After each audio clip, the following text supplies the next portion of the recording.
أعوذ بالله من الشيطان الرجيم بسم الله الرحمن الرحيم الحمد لله والصلاة والسلام على رسول الله وعلى آله وصحبه ومن والاه أما بعد hürmetli qarindoshlar biz bugun Sura Al-Imronning 134-oyatiga keldik. İlgirki oyatda Allah subhanahu ve taala kengriligi osmon zamincha yani cheksiz bir jannatninki mu'minlarga, muttaqillarga hozirlanganligini tilga olgandan keyin bugungi oyatda shu muttaqillar kim u, nima sifatga ega degan haqida to'xtalib davotida astag'firullah allazina yunfiquna fis-sarra'i wad-darra wal-kadhimina al-ghayza wal-'afina 'anil nas vallahu yuhibbul muhsinin. Avval qisqacha bir tarjimasini qilib o'tsak, kengrichilik va qiyinchilik sharoitlarda Alloh yo'lida sarf qiladiganlar. Sarf qilish maxsus iqtisod qilingan qarashliq emas. Insondagi Alloh bergan butun imkoniyatlarning hammasi sarf qilinishi kerak bo'lgan ishlarning qatoridan. Birisida pul bor, yana birisida yüz obro'y bor, yana birisida huquq mansab bor. Mushlarning hammasi insonga Alloh tomonidan berilgan ne'matlar, imkoniyatlar va bularni sarf qilib boshqalarga yaxshilik qilish, ustidagi vazifasini ado qilish, din, millat, vatanga xizmat qilish mo'minning sifati. Yunfiquna fis-sarra'i wad-darra wal-kadhimina al-ghayza wal-'afina 'anil nas. Yani ochiqni yutib o'tkichlar. Hozircha shunaqa tarjima qilib turamiz hamda kadhiminni. Wal-'afina 'anil nas kishilardan o'tib o'tkichlar. Alloh subhanahu va taolo muhsinlarni yaxshi ko'radi deyapti. Hamda bu oyatdagi 134-oyatda bayon qilingan ahvollar muttaqillarning bir bo'lik sifatlari. Oyatdagi diqqatimizni tortadigan nuqta vel kaziminal g'ayz. Yani ochiqni yutib o'tkichlar deb tarjima qildik. Ilgirki darslardagi Uhud urushi bizga buning bir o'rnakini, kartinasini beradi. Masalan, Hamza radhiyallohu anhu, sayyidush shuhada, Rasulullah'ninki tog'isi bu urushda shahid qilinadi, yani o'ldirildi. O'ldirilsam, tamam da, ammo o'ldirilganning ustiga butunlay nima deymiz hamda surati mubaddal, ya'ni butun badan a'zolari kesib tashlanadi yani. Hindi ismli bir ayol jigirini elib, chaynab yemakchi bo'lib, ammo yemmay tükürürdü. Bu alaqi odamning ichini favqulodda ochiq qiladigan bir ahvolda bir odam o'ldirildi, tamam. Urush deganda o'ldirildi, shahid bo'ldi. O'ldirilganning ustiga uning a'zolari kesib tashlanishi. Ondan keyin ichki a'zolarini elib yeyman deb u qadar bir xil adovat, u qadar ochiq shaklda uning iç a'zolarini yeyman deb chaynab yutanmay tashlab etish ma o'ldirilgan shahid bo'lgan kishininki oilasiga nisbatan favqulodda bir ig'ir nima paydo qiladi, azob paydo qiladi demdi. Shu vaqtda Rasululloh dediki, nima uchun yemmidi uni, nima uchun tukiryapti degan vaqtda Alloh subhanahu va taolo Hamzaninki bir qismini olsa-mo do'zaxda azoblanmaydi. Ya'ni u agar Hamza radhiyallohu anhuning jigirini yegan bo'lsa, o yegichi bo'lgan heliqi ayolning badanining bir parchasiga aylanadi. U ayol do'zaxga mahkum, do'zaxga kirgan taqdirda xuddi Hamza radhiyallohu anhuning bir qismi o ayol bilan birga do'zaxga kirgandek. Shu Alloh subhanahu va taolo o ayolning Hamzaninki radhiyallohu anhuning jigirini chaynab yeyishga shunda uringan bo'lsa-mu, yegili nisb qilmadi uni. Tugattiribdi. Ya'ni Hamza radhiyallohu anhuning badanini do'zaxdan qanaqib qoldi, saqlab qoldi. Rasululloh bu ahvolni nihoyatda ig'ir tasvirlaydi qarindoshlar. Hamza radhiyallohu anhuning o'lim ahvolini. Deyotdik, agar bir ayada Alloh meni Qurayshga g'alaba qilib qolsa, men Hamzaning badaliga 30 odamni ashta jazolayman. Bu qadar ochiq ifoda hamdi bu. Ochiq ifoda. Yüksek derecedeki bir insanın g'azbini qo'zg'ayotgan bir ishda Hatta Resulullah'ın mı açıklandı? Resulullah kadar mehriban şahs yok.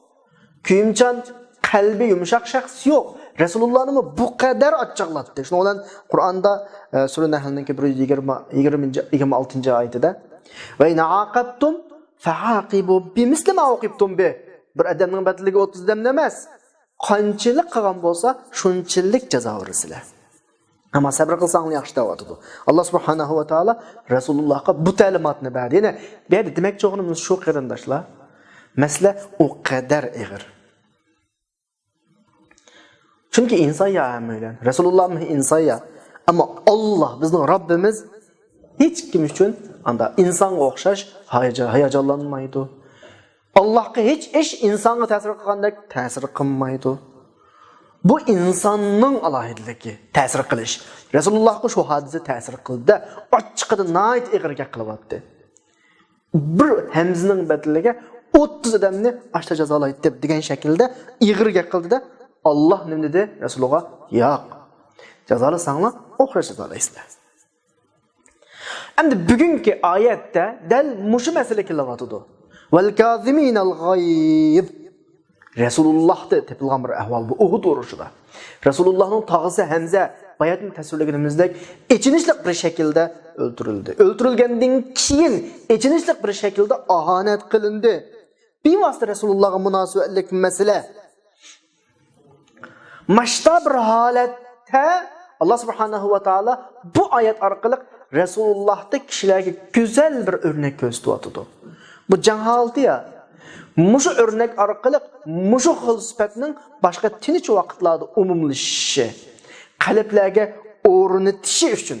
Agar mesela tinch vaqtda o'rinlashtirib deyilgan bo'lsa, maqadar ta'sir olmaydi. Amaliy naq insonning beshiga kelgan, tag'isi o'ldirilganning nayt ichinishlik bir shaklda ohanat qilingan vaqtida andakin val kaziminal g'ayz açıqını yutib o'tdi degandan keyin shu vaqtda açıqını yutib o'talsa Rasululloh shuning go'zal bir o'rnaki o'rtog'i chiqsa andakin bu boshqalarga ta'sir qiladigan bir hodisa bo'ldi. Shuning bilan boshqa vaqtlarda buni misol qilib turib Rasululloh shuncha qiyin paytda mayda qilgan mana odatdagi bir ahvollardami açıqimizning keyniga kirib nurg'un ishlarni qilib ya dal mushi ishlarga nisbatan go'zal kuchli o'rnak bo'lsin deb shu murakkab ig'ir hodisalarga qarata oyatni bog'lab aytilyapti bu yerda. Endi kaziminal g'ayz qayt kelayli. Biz davomli davatimiz Qur'on bizga ko'pincha narsalarni, garchi aqliy narsalarni, aqliy hukm fikrlarni hissiy narsalarga bog'lab turib tushundiradi ko'p hollarda. Xuddi ulaika humul muflihun degan oyatdagi muflihunni biz aslida so'zningki yiltizi dehqonchilik qilishdan kelib chiqqan deb tushuntirdik ya ilgirgi darslarda. Kaziminal g'ayzmu asli bir hissiy ishlarga qaratilgan fe'l, kazama fe'lisi asli so'zning yiltiziga borayli. Odatda normalda burungi zamonlarda suni tulumga oladi qarindoshlar. Bugungidek qachilar yo'q. Tulumga elib bu tulumni hayvonlarga atib bu yerga mang'adamdi. To'kilib ketmaslik uchun og'zini chin bug'utdi. Chin bug'utida hech qanday suv chiqmaydigan bir shaklda. Mana mushuni arabchada kazama deb ifodalaydi. Kaziminal g'ayz ochiqni yutib o'tdi deb tarjima qildim ya. Aytadiki yutib o'tdi degan ifoda asli tulumning og'zini chin bug'utib, ichidan suv chiqib ketmaydigan darajaga kelishni kazama.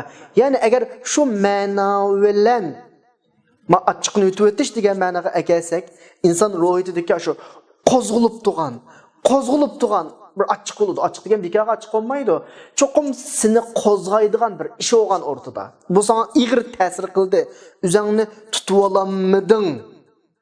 Bular emas. Insonda hissiyot bo'ladi, jinsiy hissiyotlar masalan. Va yana bir narsa bo'ladi. G'azab hissiyoti bo'ladi, muhabbat hissiyoti bo'ladi, ochiq hissiyot bo'ladi, xushallik hissiyoti bo'ladi. Alloh buni insonda yaratgan. İnsanlarga mashina odam emas. Mashta bir hissiyotlik maxluq Allohda yaratgan. Ammo Allohning bu qadar hissiyotlik yaratgan insondan talab qildig'ini bu hissiyotga qarata nima desa, xuddi tulumning og'zini bo'g'atgandek bo'g'ib ishingdagi hissiyotning, his tuyg'uninki salbiy natijasi sirtqa chiqib qolmasin. Bu maqsad. İnsan bayatın deganimizdek mashina adam emas-ki. Ahvolga qarab o'zgaraydi. Kishi oldimizdagi obyektga qarab bizda o'xshamagan bir xil tuyg'u paydo bo'ladi. Hatto mu'minlarni nima deb sifatlaydi Qur'oni Karim? Muhammadun Rasululloh sura Fatihning 29-oyat. Vallazina ma'ahu. Muhammad Allohning rasuli deb bo'lib va Muhammad bilan sallallohu alayhi vasallam billi iymon etgan mu'minlar bular ashidda'u 'alal kuffar ruhamma'u baynahum. Kuffarlarga qattiq o'zaro aytib mehribon qaranglar, ikki hissiyat, ikki o'rindagi o'xshamagan ikki hissiyat. Yana bir oyatda azillatin 'alal mu'minin a'izzatin 'alal kafirin. Mu'minlarga nisbatan na'iti helim, muloyim. Kuffarlarga nisbatan na'iti o'zining nima deymiz, sharafini qo'ydigan, odamiyligini qo'ydigan bir xil aziz holatda. Bunun hammasini nima desa, o'ringa qarab turib, mavqega qarab turib, ichki hissiyot tuyg'uninki insonda qanday qilinishi, ifodalanishi. Rasulullohning o'g'li Ibrohim o'lib ketgan vaqtda Rasululloh ichki tuyg'u Rasulullohga ta'sir qildimi, qilmadimi? Tabiiy ta'sir qildi Rasulullohga. Rasululloh yig'ladi, bearam bo'ldi. Chunki Alloh subhanahu va taolo mu'minni tashdek, mashina odamdek bo'lsin demaydi. Mu'min hissiyotlanadi, ammo hissiyotlanish hadisiga qarta bo'ladi. Eshibga so'nmaydi. Shu Rasululloh ash o'g'li o'lib ketgan hadisida ko'z yosh to'kdi, qalb bearam bo'ldi, ammo bizning og'zimizdan chiqadigini Alloh rozi bo'ldigini. Biz sendan ayrilganga bek bearam bo'ldik ey Ibrohim degan shaklda bir so'zni qilgan Rasululloh. Yani bu yerda demakchi o'g'ini, oyatdagi val kazimin al g'ayzin demakchi o'g'ini bizda qanchalik ichki his tuyg'u bo'lib kelsin. Mayli xushallik, mayli g'am, mayli g'azab, mayli nafrat ichimizni qanchalik qaynab kelsin, ammo sirtiga chiqadigini Allohni norozi qiladigan, g'azablantiradigan ishonmaslik kerak. Bizdagi ichki hissiyotning sirtqi ifodalanishi bunda nima deymiz endi? Yugan silingan, chulur silingan hayvonga o'xshash biz boshqalaydigan bo'lish kerak. Boshqalaydigan bo'lish kerak. Insonda faqat ochiq olmasa, hamma narsaga ha deb yursa, bumi bo'lmag'ini haqiqatni qo'g'diy oladigan, Allohning shariatini tatbiqlay oladigan-dek bir ochiq bo'lish kerak insonda. Ochiq qilib olish kerak. Manda bir rarus tura olish kerak, ching tura olish kerak ba'zi vaqtda. Buning hammasi talab qilinadi, ammo yo'ldan chiqadigan, salbiy natija akiladigan ta'siri sirtqa qanday qilib qolmasin, chiqib qolmasin. Masalan, manda bir ish bor-ku. Bu yerdagi kazg'ama deganning yana bir ma'nosi, bayatning tulumning og'zini etib o'tish deb tushundim ya. Yana bir ma'nosi hayvonlarning ishida mana ko'shaydigan hayvonlar, masalan tuga, kala, qo'y degandek hayvonlar avval yavilib, ondan keyin aldirmay o'ltirib ko'shab hazm qiladi. Kazg'amaning arabchadagi yana bir ma'nosi ashta tuga yeb bo'lgan narsani qaytadan hazm qilib, ko'shab hazm qilganini kazg'ama al-jamal deydi. Yani bu yerda vel kazimin al g'ayzligini ishchandagi ochiqni singdiryapti. Hazm qilyapti. Sirtqa qanday qilma, chiqama deydi. Sirtqa chiqama. Insonda bir ishlarga o'xshirganida, bir hodisaga o'xshirganida 3 yoki 4 ahvol bosqich shaklda shakllanadi. Birisi ichki tuyg'u paydo bo'ladi. Shu ishning ta'siri bo'ladi insonda. Bu mutlaq bo'ladi. Buni inson qana qilolmaydi, cheklayolmaydi. Endi mushu ichida ichki tuyg'u paydo bo'lgan ichki tuyg'uga qarata insonning, ya'ni mu'minning, muttaqining oyati deyilgan muttaqining besib o'tadigan 3 bosqich bor qardoshlar. 3 bosqich. Birinchi bosqich kaziminal g'ayz. Achchiqni singdirib o'tish. Hazm qilib o'tish. Yutib o'tish. Bu birinchi daraja. Yani mu'min muttaqi bo'lish uchun oladigan birinchi qadam. Buningdan taraqqiy qilsa-chi, yana buningdan texmi taqvaroq, texmi muttaqiroq bo'lish uchun ikkinchi qadamni olish kerakki, oyatning oxiri shu val afina anin nas. Kishilarning afu qilib dedik ya, afu degan nima qarindoshlar? Affu asli lug'at ma'noda qumliqda biz yurgan vaqtimizda iz qoladi, keynidan shamol kelib izimizni yo'q qiladi. Xuddi adam mangmagandek. Mushu arabchadagi aslidagi affi. Bir narsa xuddi yuz bermagandek yo'q qilib o'tish affi bo'ladi. Ikkinchi taqvolikning ikkinchi darajasi ish yuz bermagandek holatga kelish. Ular afinan emas. Bu ikkinchi daraja muttaqilik. Muttaqilikning uchinchi darajasi nima? Oyatning oxirida qanday qilyotdi? Davatı ne? Vallahu yuhibbul muhsinin. İhsan derecesi. İhsan derecesi degen ne mi? Hem de sen birinciden açıklığını yuttun. Muttaqilikning bir salohiyati, birinchi darajalik salohiyatiga erişding. Undan o'rlamoqchi olsang, bu boshqalar sana qilgan, keltirgan bu açıqni xuddi bu muhana holatga kelib o'tish. Bu ikkinchi daraja. En yüksek derecesi, yuqori derecesi vallahu yuhibbul muhsinin ki muhsinlarni Allah yaxshi ko'radi. İhsan derecesi. İhsan derecesi nima bo'lmuş yerda desa, sana yomonlik qilib, seni g'azablantirgan, ichingni achchiq qilgan odamlardan uning achchiqni yutib o'tish, uni yo'q qilib o'tishdan boshqa ihson bilan javob qaytarish. Yomonlikqa yaxshilik qilish mana bu en yüksek mu'minning daraja o'rni, maqomi. Mu'min yüksek dereceye yetaman desa, mushuna qilish kerak. Qarindoshlar, bu 3 derece bu yerda qanday qo'yadi bo'g'il.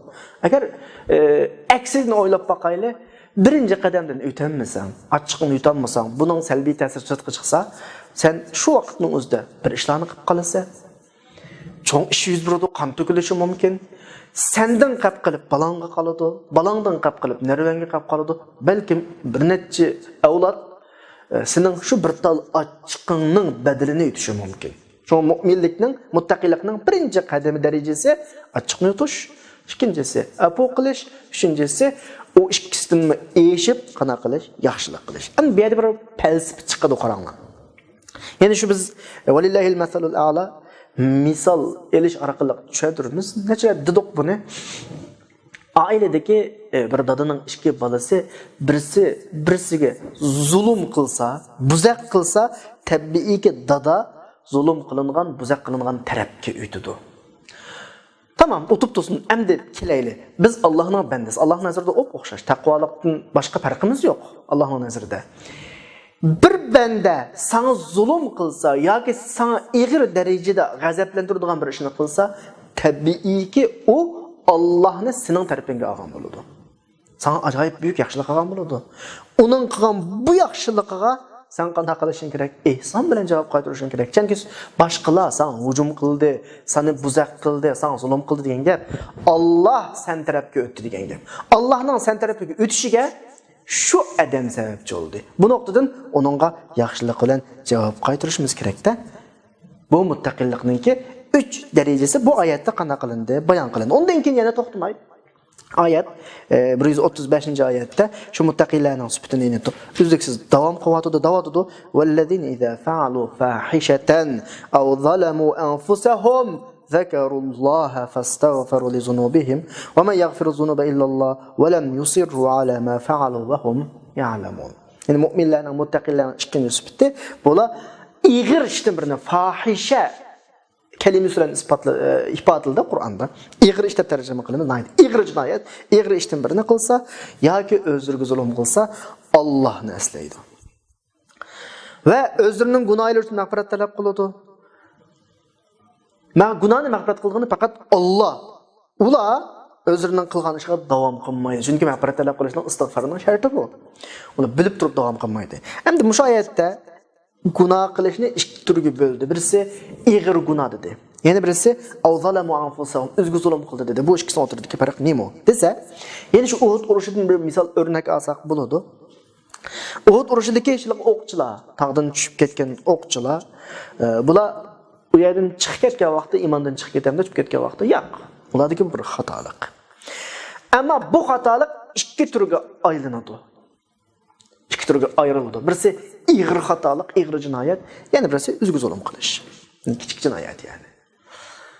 Çoğun günah iğir cinayet degenimiz kimler dese, şu tağının tepsinden düşüp ketişke kızık doğalla. O düşüp ketile. İşini başlatman Allah. O ganimet bizge qanmaydı. Digelle bula çoğun günah kılgalla. kichik gunoh qilganlar, o'zga zulm qilganlar-chi. Ya'ni ashulning keyindan egish manganlar. Bunda tushensakmi, ham bo'ladi. Endi oyatning oxirisidagi zakarulloha Allohni aslidi, ya'ni Allohni aslaydi degan qeyd oxiridagi qo'shimcha nimani ifodalaydi desanglar, inson bir xatolashgan vaqt, gunoh qilgan vaqtda Alloh qilishdi yo'q. Vaqtni unutib qoladi. Ammo ishni qilib bo'lgan vaqtida darrov qana qiladi, asliga kelib tavba qiladi, mag'firat. Bu muttaqinning sifati. Ammo asla qalas qolmasa u muttaqin bo'lolmaydi. Har qanday inson gunoh qilgan vaqtda qilishda Alloh olmaydi. Bu bir nuqta. Undan keyin ikkinchi nuqta, yana bir nuqta, ig'ir gunoh qilgan va o'zga zulm qilgan deganni menda tushunsak bo'ladi qarindoshlar. Ig'ir gunoh qilish bir manfaat, huzur, shahvat qarshiligida gunoh qilish. Bir manfaat ko'zlaydi. Ya iqtisodiy manfaat, ya yana bir manfaat, o'zi erishilgan bir narsa uchun yo'ldan chiqadi. Jinoyat o'tkazadi. Prinsipga xiloflik qiladi. Bu ig'ir gunoh. Yana birisi o'zi uchun emas, boshqalar uchun. Hech qanday o'zi foydalanmaydi. O'zining bir manfaati yo'q. Ammo boshqalarni deb gunoh o'tkazib qo'yadigan kishilar bor. Bular bu yerdim yo'q, o'ziga o'zi zulm qilgan kishilar bo'ladi. Masalan, buning misoli men birovning pul mol-mulkini batıl yo'llar bilan elib oldim, mening qilib oldim. Chunki men pul g'irishmoqchi. Bu iza fa'alu fahishatan ig'ir gunoh ma'u. Yana birisi buningga nisbatan guvohlik berdi. Ma pulzada buning deb. Bu o'ziga bemo'chan tegmaydi buning yana. Bir qurushlik narsa erishmaydi. Faqat meni deb guvohlik berdi. Endi yolg'on guvohlik qildi, bu cho'ng gunoh o'tkazdi. Endi bu o'ziga zulm qilgan bo'ladi, men ig'ir gunoh qilgan bo'laman. Uning kichik emas, lekin o'ziga zulm qildi degani bu. Endi gapni xulosasiga kelsak, muttaqin qanday odam desa, bir xatolik yuz berib, bir teylib bu yo'lda bir xatolashib, ashta gunoh oldim birini qildi. Ya cho'ng gunoh qildi, ya kichik gunoh qildi. Ya bayatdan qadar ma'lum manfaat qarshiligida gunoh qildi yoki o'ziga zulm qilib, masalan, o'ziga zulm qilib buna gunoh qildi. Shu hamon Allohni asligan hamon. Yani Allohni degani gunoh qilgan vaqtda tabiiy insonning qilgan Allohga. Allohga bo'lsa, o'zi gunoh qilmaydi u. Allah kelgandan keyin lam qillamizga qiyomat keladi. Qiyomatda beriladigan jazo keladi. Bu quvvatqa ishimizning dahshat azobi keladi. Darhol yana inson. Muttaqinning sifatida bu-ki, gunoh qilgan vaqtda qilishdi yo'q bir shaklda gunoh qilgan bo'lsa-mu Allohni unutib, shunda Allohni asligan hamallam. Oyatga qaranglar. Vallazina iza fa'alu fahishan aw zalamu anfusahum. Ashta bir gunohni qilgan vaqtida ikki g'ayridoq Allohni aslaydi. Shuni bilan o'zining gunohlari uchun mag'firat talab qiladi. Ana bu muttaqinning nimasi sifati. Chunki shunda Allohni aslagan hamallam, haqiqiy muttaqin bo'lsa shu odam, uning darhol Alloh qo'ygan iymoni, Alloh qo'ygan itoat, qilgan gunohlarga bo'lgan pushmon, tövbega öndeydi-da. İnsan adeti normalde ibadetga sal qarashimi Allohni unutganlik uchun. Agar mu'min muttaqi Allohni shunda qallisdan chiqamasa, hergiz hurullik qilmaydi masalaga, sal qaramaydi. Faqat Alloh esidan ko'tarilib sal g'afil bo'lib qolgan vaqtida andigan xatolik kirish yuz beradi. Mayli qanday shakldagi xatolik bo'lsin, ibodatga susluq yuz beradi, ammo muttaqinning sifati bu shaklda davom qilmaydi. Ki Allohni darhol aslaydi, darhol keyniga yonadi, keyniga chekinadi. Tavba qiladi, Allohdan mag'firat talab qiladi. Shunga payg'ambar alayhisolamning bir Abu Shayx Daylami ibn Abbasdan, Bayhaqi ibn Abbasdan rivoyat qilgan bir hadisda kelgan bir so'z bor. İstiğfar bilan cho'ng gunoh olmas. Davom qilish bilan kichik gunoh olmaydi deydigan bir hadis bor. Ya'ni inson bir gunohni kichik ko'radi. Bu kichik gunoh deydi. Yana bir gunohni kichik ko'radi, kichik gunoh. Gunoh odatda palampayning o'rnini o'ynaydi-ku, palampay. Bu kichik gunohdan, onundan yuqoriroq egizdagi bir kichik gunoh desa, Onun igizlik kichik gunoh desa esa, uningdan igiz kichik gunoh qashta qilib, sen o'rlab oxirsida cho'ng gunoh tushsa. Shu. Shunga mayli cho'ng gunoh qilaylik. Ibodatdan oyatni dedik ya, ikki xil tafsir qildik. Birisi iza fa'alu fahishatan fahishatan cho'ng gunoh, aw zalamu anfusahum kichik gunoh deb tafsir qildik. Yana birisi iza fa'alu fahishatan degandagi fahishatan o'zining manfaati uchun Allohni unutib qolgan jinoyat, aw zalamu anfusahum zalamu o'zga zulm qildi degan gap, ya'ni o'zining hech qanday manfaati yo'q, boshqalar uchun qilgan gunohni ko'rsatdik. Shu nuqtada ikki tafsirdan keyin ikki xil tushunishdan keyin biriga kelsakmi, cho'ng gunoh kichik gunoh degan taqdirdami, mayli gunohning cho'ng bo'lsin, mayli kichik bo'lsin, mag'firat talab qilding, istig'for aytding, qo'l o'zdan ikkinchi takror bu ishga qayta kelmading, Alloh seni kechiradi. Ammo cho'ng bo'lsin, kichik bo'lsin, yine qaytadan qilsang bu ishni, tekrar bu işte davam kılsan, ayetinin o'ziga qaytadan qaraylik. Walam yusirru ayette walam yusirru ala ma fa'alu. Shu ishqa davam qilmasa davatudu. Gunohning mag'firat bo'lishining birinchi sharti shu ishni tashlash va qanday qilmaslik, davom qilmaslik. Davom qilmasa, buning gunohi Alloh subhanahu va taolo tarafdan qanday qilinadi? Mag'firat qilinadi.